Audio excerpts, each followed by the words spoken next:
গতকালই আমরা দেখলাম প্রবল চাপে ধর্মেন্দ্র প্রধানের ইস্তফা। নিটের প্রশ্ন ফাঁস কাণ্ডে গতকাল কেন্দ্রীয় শিক্ষামন্ত্রীর পদ থেকে তিনি ইস্তফা দেন। গতকাল ছাত্রদের 3টি দাবি মেনে নেয় কেন্দ্র।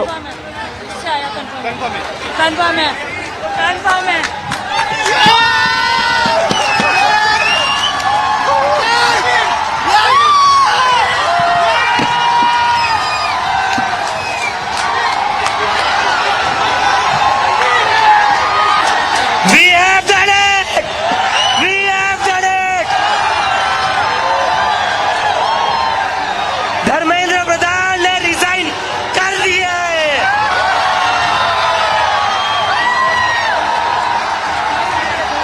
প্রবল ছাত্র বিক্ষোভের মুখে গতকাল কেন্দ্রীয় শিক্ষামন্ত্রীর পদ থেকে ইস্তফা দেন ধর্মেন্দ্র প্রধান। শর্ত মেনে কোনো ছাত্রছাত্রীর বিরুদ্ধে কোনো পদক্ষেপ নয়। সিজেপির সঙ্গে বৈঠকে এফআইআর প্রত্যাহারের আশ্বাস দেয় কেন্দ্র। নিয়ম মেনে আত্মঘাতীদের পরিবারকে আর্থিক সাহায্যও করা হবে। ককরোচ জনতা পার্টির সঙ্গে বৈঠকে আশ্বাস দেন কেন্দ্রীয় স্বাস্থ্যমন্ত্রী। কেন্দ্রের আশ্বাস আর তারপরেই যন্তর মন্তরের ধর্ণা কর্মসূচি প্রত্যাহার করল সিজেপি। সরকার গ্যারান্টি দিয়েছে 4 সপ্তাহ পর ফের দেখা করব। তরুণ প্রজন্মই দেশের আসল শক্তি, সত্যের জয় আসবেই।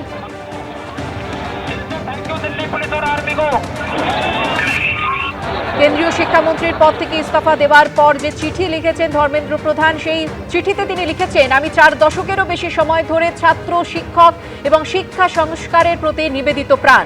আমি সর্বদা বিশ্বাস করি যে একটি শক্তিশালী, অন্তর্ভুক্তিমূলক এবং দূরদর্শী শিক্ষা ব্যবস্থায় একটি শক্তিশালী জাতির ভিত্তি।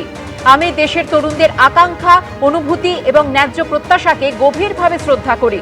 ভারতের তরুণ প্রজন্মের স্বপ্ন বাস্তবায়ন করা রাজনৈতিক ও সামাজিক জীবনে আমাদের সকলের নৈতিক অঙ্গীকার।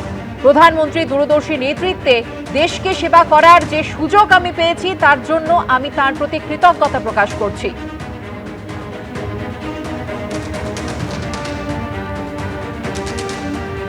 আর কেন্দ্রীয় শিক্ষামন্ত্রীর পদ থেকে ধর্মেন্দ্র প্রধান ইস্তফা দেওয়ার পরেই উৎসবের আমেজ দেখা যায় যন্তর মন্তর এলাকায়।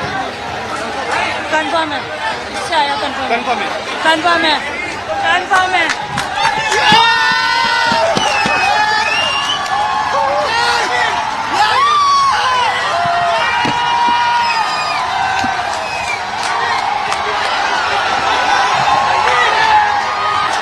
We have done it.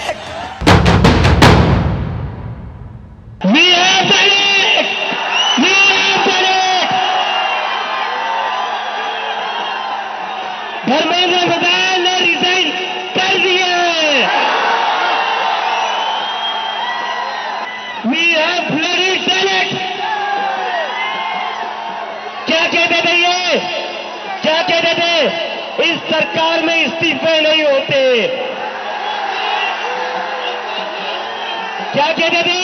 इस सरकार में इस्तीफे नहीं होते। हम कहना चाहते, झुकती है दुनिया, झुकाने वाला चाहिए।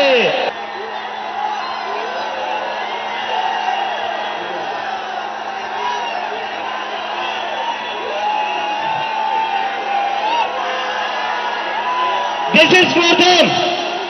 ये उन सभी बच्चों के लिए जिनकी जिंदगी धर्मेंद्र प्रधान ने ली थी। দেখুন, আন্দোলন হচ্ছে, সরকার যেটা ঠিক মনে করেছে, মাননীয় নরেন্দ্র মোদী আছেন, তিনি মনে করেছেন যে পদত্যাগ করার দরকার আছে, তো করেছেন উনি। সরকার সব রকম চেষ্টা করেছে, কথাবার্তা বলেছে।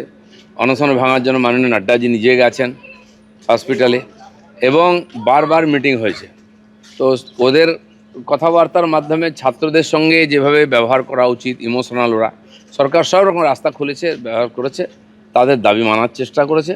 তো আর যেটা মনে হয়েছে সরকারের আজকের প্রয়োজনে সেটা করিয়েছেন। এবিপি আনন্দ, এগিয়ে থাকে, এগিয়ে রাখে।